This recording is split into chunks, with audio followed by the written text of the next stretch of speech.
Frank Partnoy and Jesse Eisinger had a terrific piece in The Atlantic. It's called What's Inside America's Banks. And in it, you see some devastating facts. First of all, Americans get it. They don't trust the banks. In fact, only 21% of respondents said that they have faith in banks. Now, of course, again, among our powerful people in New York and Washington, the politicians and the media, they say, oh, the banks have some issues, but, you know, they're rock solid, and we did the stress test, they're fine. Well, we're not buying it, and we're right, as you're about to see. But what's interesting is that, okay, fine, the American people aren't buying it, but neither are the investors. Now, these are the guys on Wall Street, and they don't want to invest in the banks because they call the banks big black boxes, meaning we have no idea what's inside. In fact, 79% of investors have no trust in the financial system. Isn't that amazing? 79% of investors don't believe in the banks. All right. Now, it's not just investors, it's not just the American people, it's actually the people who worked at the banks too. Let me give you a list here. Philip Purcell, ex-CEO of Morgan Stanley and Dean Witter. Or I should say Morgan Stanley, Dean Witter. Sally Krawcheck, ex-CFO of Citigroup. David Kamansky, ex-CEO of Merrill Lynch. John Reed, former CEO of Citigroup. Sandy Weil, legendary former ex-CEO of Citigroup. Not necessarily in the right ways, but very well known, one of the top bankers in the country for a long time. They have called for a breakup of the big banks, tighter regulation, and a return to Glass-Steagall laws, because they all have been inside the banks, they've run the banks, and they know they are loaded to explode. If you don't get them under control, if you don't break them up, they're going to destroy this economy. Now, how about Don Young? He's the Financial Accounting Standards Board member. Now, this is a private group that's supposed to do the accounting standards for the banks.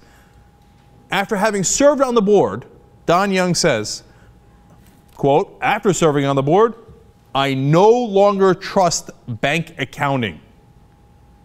Now, that's the guy in charge of bank accounting. He says, I looked at it, and you're crazy if you trust it, but he's not alone. Another board member of that same Financial Accounting Standards Board, Ed Trott, when asked, do you trust bank accounting? Said, quote, absolutely not. Gee, I wonder if they're set to explode. So the other thing that these writers did was they looked into Wells Fargo. Now, Wells Fargo is supposed to be the most conservative bank. Warren Buffett has large ownership interest in there, and it's usually heralded as like, boy, those guys don't take the kind of risk the other crazy bankers do. Oh, well, that's interesting. So they looked at their disclosure forms. Number one, they found out they were incredibly vague on purpose. Number two, once you got to the disclosures and all the different levels of transactions they make, it got scarier and scarier. So let me quote one part of the disclosure here. It talks about customer accommodation. Now, wait a minute. This is a huge profit center for them. How could customer accommodation be such a big profit center? Is it, hey, I helped a guy with his checking account and we made money off that? No, no, no, no, no. This is what they call setting the market. So they accommodate the customers by doing tremendous amount of trading of derivatives on their own so they can help set the market. In fact, they explain in their own disclosure forms, quote, customer accommodation trading also includes net gains related to market-making activities in which we take positions to facilitate expected customer order flow. Now, why is that so important? That might sound complicated if you don't know about these disclosure forms. Because they're saying, oh, no, no, no, no, we're just market-making. You know, a guy or tremendous investor A would like them to do a deal with tremendous investor B, and we just simply make that deal happen. If that's all they did, that would be understandable. But they say, we're doing this to facilitate expected customer order flow. In other words, the customers have not asked for that trade. They're doing that trade on their own. And so if it blows up on them. But they have to find an excuse. They can't just go out there and say, oh, well, we're doing hundreds of billions of dollars, and as you're about to see in some cases, trillions of dollars worth of risky trades for the bank, by the way, also using customer money. They have to say, no, no, it's expected customer demand. It's a joke. And then the writers found out that there was 3 different levels of risk. Level 1 was understandable, level 2 got really scary, and level 3 was insanity. Let me explain. The bank's level 3 estimates are generated primarily from model-based techniques that use significant assumptions not observable in the market. Okay, let me decipher that one for you. So they say, all right, we got all these level 1 things, and we have some sense of how much they're worth. Level 2, we don't have as good a sense, we're kind of guessing. In this one, all this money that we have in these transactions, even though we tell everybody we're totally financially sound, we have no idea what they're worth. We use significant assumptions of not observable in the market. Not observable in the market means no one has any idea what they're worth. Now, if you make a bet with a friend of yours, and if you lose the bet, you don't know how much you're going to lose, that would be an issue. You could lose $10. You can't really lose $1,000, right? That'd really hurt you if you lost $1,000. But they don't know the size of these bets. And they're not betting $1,000. They're betting trillions. Okay, here we go. Now, in the past, companies like Enron did these tricky accounting things to levels 1 through 3 are at least on the books, but they want to do some off-the-books transactions. Okay, so they came up with a word for it: special purpose entities. Okay, you can tell in the name, right? It's a special purpose entity. The special purpose is to cheat. Okay, because I want it off my books, because if you saw it on my books, you would immediately realize I'm committing massive fraud. Okay, so now they don't do that, that's discredited. They change the words, doing the same exact thing, but it's now called variable interest entity. So it's off the books, it's not even level 3, it's worse than level 3 risk. And what's the interest? It's a variable interest entity. Okay, but you're thinking, okay, but these guys have a lot in reserve. For example, Wells Fargo has, over $140 billion of cash in reserve. That sounds like a lot, right? Well, it's not so much when you find out just their variable interest entities' total assets are $1.46 trillion. That's the stuff that's off the books.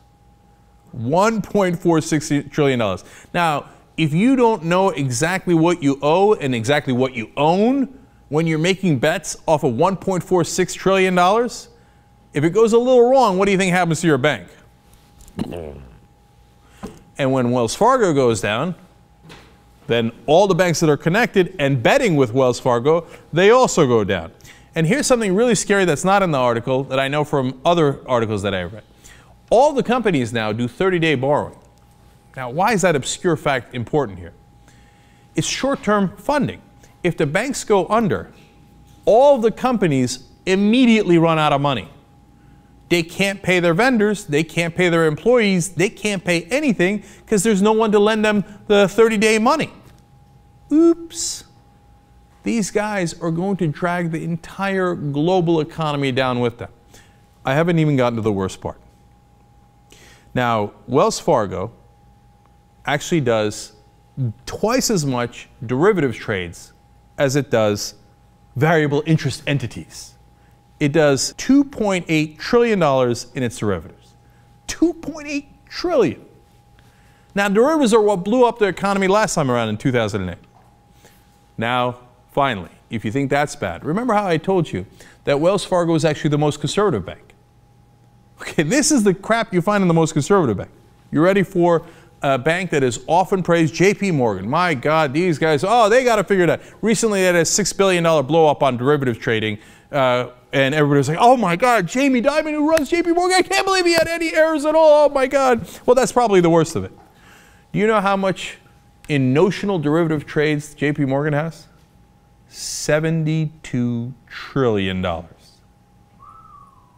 That is 5 times the size of the US economy. Now, they will argue, hey, listen, that's the notional value. That doesn't mean that the whole $72 trillion is at risk. You know, we've got bets on one side, we've got bets on another side. You can't lose them all. So not the entire $72 trillion is at risk. Only a percentage of it is. Oh, that's so comforting. So maybe only $7 trillion is at risk.